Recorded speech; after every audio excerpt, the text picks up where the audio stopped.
বিসমিল্লাহির রহমানির রহিম। বাংলাদেশ মফস্বল সাংবাদিক ফোরাম আখাউড়া উপজেলা শাখার পক্ষ থেকে মাননীয় প্রধানমন্ত্রী জননেতা তারেক রহমানের একান্ত সচিব জনাব আব্দুর রহমান ইঞ্জিনিয়ার আব্দুর রহমান সানিকে জানাচ্ছি পবিত্র ঈদুল আজহার শুভেচ্ছা।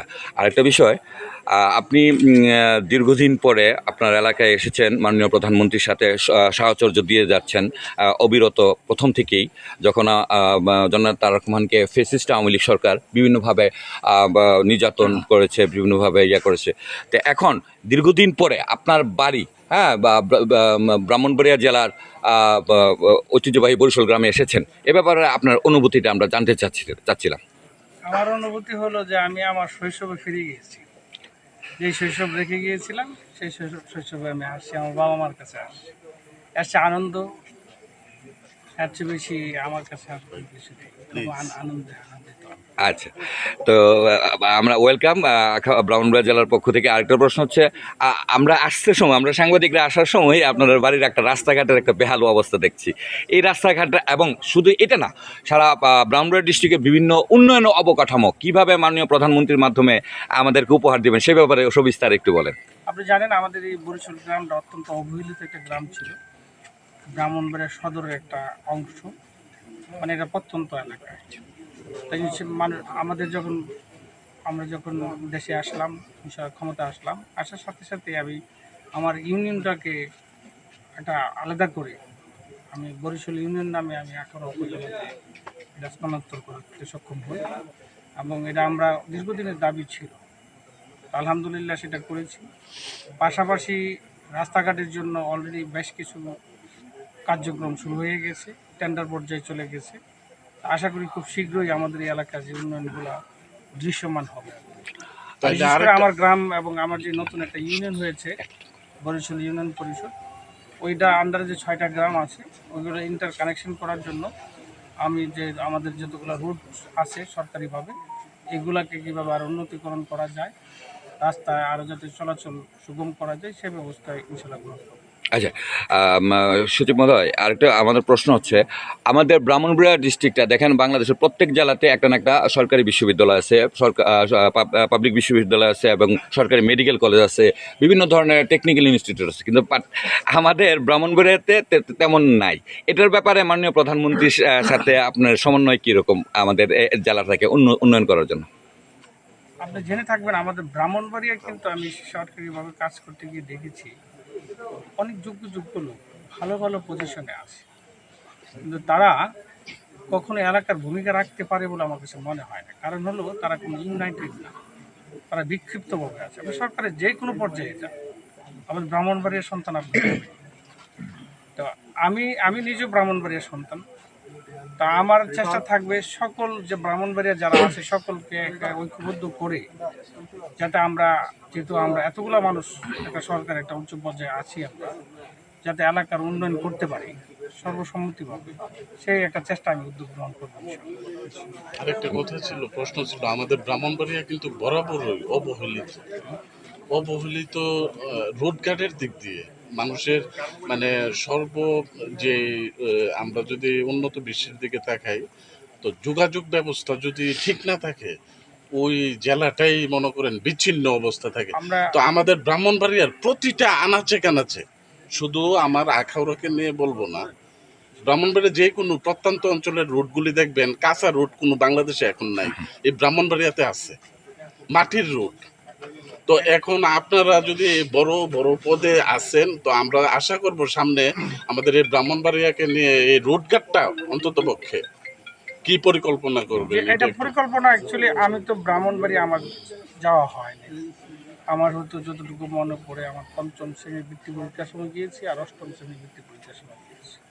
ব্রাহ্মণবাড়িয়া আমার যাওয়া হয়নি। আমি আমার বড় ভাইয়ের কাছ থেকে শুনেছি।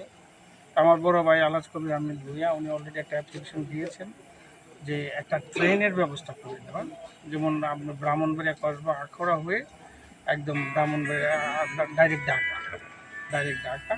তা এটা আমরা ইনশাল্লাহ অলরেডি মন্ত্রণালয়ে জমা দেওয়া আছে, খুব শীঘ্রই আশা করি একটা ফলপ্রসূ হবে। আবার কিছু আন্তনগর ট্রেনের স্টপেজ দেওয়া, এটার ব্যাপারে চিন্তা আছে। পাশাপাশি উনি বেশ কিছু রাস্তাঘাটের ব্যাপারে অ্যাপ্লিকেশন দিয়েছিলেন, তো এটা আমরা সংশ্লিষ্ট মন্ত্রণালয়ে আমরা পাঠিয়ে দিয়েছি। আশা করি আগামী বাজেট অধিবেশনের পরে এগুলো পর্যায়ক্রমে স্যাংশন হওয়া শুরু হবে আশা করি। আচ্ছা, আমি যে প্রশ্ন করছি এটা আপনি উত্তর দিয়ে দিয়েছিলেন যে ঢাকা, চট্টগ্রাম, কক্সবাজার থেকে একটা ট্রেন অন্তত আখাউড়া অথবা ব্রাহ্মণবাড়িয়া স্টপেজের ব্যাপারে। এটা আমরা অলরেডি কথা বলেছি, আমি মাননীয় মন্ত্রীর সাথে কথা বলেছি। জি, তো আশা করি আমরা এই ঈদের পর থেকে আমরা এটা পেয়ে যাবো আশা করি। ধন্যবাদ, অসংখ্য ধন্যবাদ। তো এবারের ঈদটা যে আপনি এলাকাবাসীর সাথে উদযাপন করেছেন বা আপনার পরিবারের সাথে একসাথে, তো কিরকম অনুভব করছেন? আমি তো এসেছি শুধু আমার বাবা মার সাথে ঈদ জি করার জি। জন্য। যেহেতু আমি রাজনীতিবিদ না, আমি রাজনীতিতে আমি সংশ্লিষ্ট তো নাই। আমি এসেছি জাস্ট চুপিসারে আমার বাবা মার সাথে ঈদ করার জন্য আসছি। সবার সাথে দেখা হলো, শৈশবের বন্ধুরা আসলো, আমার ক্লাসমেট বলেন, একসাথে খেলাধুলা করেছি, সকলের সাথে দেখা হয়েছে। এটা অভূতপূর্ব একটা মিলন মেলা। মিলন মেলা বলতে পারি। আচ্ছা, আমরা ব্রাহ্মণবাড়িয়াবাসী হিসাবে মাননীয় প্রধানমন্ত্রী তার জন্য তারেক রহমানের এপিএস হিসাবে আপনি কিভাবে গর্ববোধ করেন? আমি আল্লাহ সুবহানাহু ওয়া তাআলার কাছে শুকরিয়া আদায় করি যে উনি আমাকে একটা বড় স্কুলে কাজ করার জন্য সুযোগ করে দিয়েছেন। বেসিক্যালি আমার চাওয়াটা এতটুকু ছিল না, আল্লাহ সুবহানাহু ওয়া তাআলা আমাকে দিয়েছেন। এবং মাননীয় প্রধানমন্ত্রী জনাব তারেক রহমান স্যার আমাকে স্নেহ করেন, আর সবচেয়ে বড় কথা উনি আমাকে বিশ্বাস করেন, এবং আমি সর্বোচ্চ চেষ্টা করি আমি ওনার বিশ্বাসটা রাখার জন্য। আমি শুধু দিনের চিন্তা করি না, আখিরাতের চিন্তা করে চলি। আমার জন্য দোয়া করবেন যাতে আমি যে ধারাতে চলছি এই ধারাতে যাতে আমি ঠিক থাকতে পারি। ওকে, তো আমরা আরে লাস্ট সর্বশেষ জানতে চাবো যে আমরা যে বরিশাল ইউনিয়নটা হয়েছে, এই বরিশাল ইউনিয়ন পরিষদটা যেখানে হবে, পাশাপাশি এখানের যে রুট গার্ডগুলি কিন্তু অন্য অন্য গ্রামের সাথে যোগাযোগ ব্যবস্থা তেমন সঠিক নয়। তো আমরা আশা করবো আপনি ওই রুট গার্ডটির সুব্যবস্থা করে দেবেন। আপনি জানেন আমরা হুট করে কাজটা করি নাই। জি জি। এটা আমার দাদার একটা স্বপ্ন ছিল, অনেক আগে থেকেই। আমার বাবার একটা স্বপ্ন ছিল, আমার নিজেরও স্বপ্ন ছিল। আমি এখান থেকে বাংলাদেশ রেলওয়ে সরকারি উচ্চ বিদ্যালয়ে হেঁটে যেতাম, হেঁটে আসতাম। তখন চিন্তা করতাম যদি এটা আমার সাথে আখাউড়ার সাথে সংযোগ হতো তাহলে হয়তো যোগাযোগ ব্যবস্থাটা আরও ভালো হতো। আলহামদুলিল্লাহ সুযোগ পেয়েছি, কাজটা করেছি, কিন্তু কাজটা একদিনই করি নাই। এটা সম্পূর্ণ ম্যাপিং করে যাতে কোনো গ্রামবাসীর উপর কোনো জুলুম না হয়, আমাদের কাউকে যাতে কোনো ঠকানো না হয়, সর্বদিকে চিন্তা করে আমরা একদম রুট গার্ড চিহ্নিত করে তারপরে আমরা এই অ্যাপ্লিকেশন করেছি। যে আসছি হুট করে অ্যাপ্লিকেশন করেছি, তার সম্পূর্ণ একটা প্ল্যানের অংশ থেকে আমরা এটা করেছি।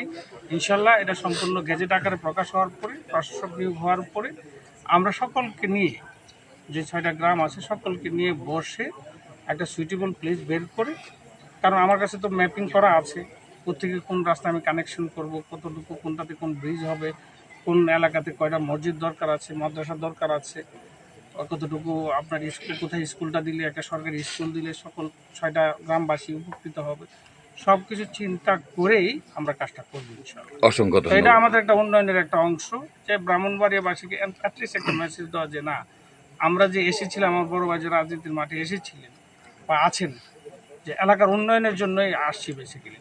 আল্লাহ সুবহানাহু ওয়া তাআলা আমাদেরকে যথেষ্ট দিয়েছেন, আমরা যতটুকু আছি আমরা শুকুর আলহামদুলিল্লাহ। আমার একজন ভাই লেফটেন্যান্ট কর্নেল আছে, একজন ভাই ব্যবসায়ী আছে। আমরা আমাদের দিক থেকে আমরা ওয়েল অফ, আমরা দিতে আসছি, নিতে আসিনি। ধন্যবাদ। আমি ব্যক্তিগতভাবে আমি সরকারি সব ধরনের প্রোটোকল ছেড়ে আমি সাধারণ জীবনযাপন করি এবং আমি সাধারণভাবে কাজ করতে খুব পছন্দ করি। আশা করব যদি আমার এই ব্রাহ্মণবাড়িয়াবাসী আমাকে সর্বোচ্চ সহযোগিতা করে, আমি মাননীয় প্রধানমন্ত্রীর কাছ থেকে আমি সাহায্য সহযোগিতা এনে এলাকার উন্নয়নে কাজ করতে পারবো। এখন ডিপেন্ড করে ব্রাহ্মণবাড়িয়াবাসী কতটুকু আমাকে সহযোগিতা করে। অসংখ্য জি, ধন্যবাদ। পরিশেষে সর্বশেষ ভাই, আমাদের এই আখাউড়া উপজেলা এবং তথা ব্রাহ্মণবাড়িয়াবাসী সবাই আপনাকে চিনে এবং আপনি সুপরিচিত একজন মুখ। তো আমাদের এই ব্রাহ্মণবাড়িয়াবাসীর উপলক্ষে, ঈদ উপলক্ষে আপনার কোনো মেসেজ আছে যে আমাদের? আমার একটা মেসেজ থাকবে, সকলের প্রতি অনুরোধ থাকবে যে আমরা যাতে ভ্রাতৃত্ববোধটা যাতে আমরা দৃঢ় করি, পরস্পরের প্রতি একটা শ্রদ্ধাবোধ রাখি, পরস্পরের প্রতি একটা ভাইয়ের দৃষ্টিতে দেখি। যেহেতু আমাদের একটা অপরচুনিটি আছে ভালো কিছু করার, কারণ সরকার বহু উচ্চ পর্যায়ের লোক, ব্রাহ্মণবাড়িয়ার লোকেরা কাজ করে। এখন সকলে যদি আমরা সহযোগিতা করি, এই যে অবহেলিত কথাটা বলেছেন না, এটা হয়তো বা দেখা গেল যে তথাপি বাংলাদেশের একটা রোল মডেল হতে পারে যদি আমরা সকলে চেষ্টা করি, যে সকলে আন্তরিকতার সাথে চেষ্টা করি। যে না চলেন, আমরা সকলেই মাননীয় প্রধানমন্ত্রীর একজন প্রতিনিধি, আমরা আমাদের ব্রাহ্মণবাড়িটাকে ভালোবাসি, ব্রাহ্মণবাড়ি উন্নয়ন করি, আমরা কারোর কাদা ছোড়াছুড়ি না করে সকলে মিলেমিশে কাজ করি। আল্লাহ সুবহানাহু ওয়া তাআলা প্রত্যেকের জন্য প্রত্যেকটা জিনিস নির্ধারণ করা আছে। আপনি আমাকে হিংসা করে কোনো লাভ নেই। আমরা এই হিংসা পরিহার করে সকলের প্রতি একটা শ্রদ্ধাশীল হয়ে আমরা কাজ করি, তাহলে আমরা একটা উন্নত সভ্য, যেটা আমাদের একটা বিশেষ করে মাদকাসক্ত যে সমাজটা, মাদক কেনা বেচা, এই যে জিনিসটা আমাদের ব্রাহ্মণবাড়িকে ধ্বংস করছে, এটা আমরা সম্মিলিত প্রচেষ্টায় আমরা এটা দমন করতে পারি। কোনো ব্যক্তি এককভাবে এটা দমন করতে পারবে, এবং এটা দমন না করলে আজকে হোক কালকে হোক আমি, আপনার ছেলে, আপনার ভাই এটা দ্বারা আবার ক্ষতিগ্রস্ত হবে। আমি অনুরোধ করব সকলকে সকলের পর্যায় থেকে সহযোগিতা করে আসুন আমরা ব্রাহ্মণবাড়িয়া জেলাকে সম্পূর্ণ মাদকমুক্ত একটা জেলা উপহার। সবাই ভালো থাকবেন। ধন্যবাদ। অসংখ্য ধন্যবাদ।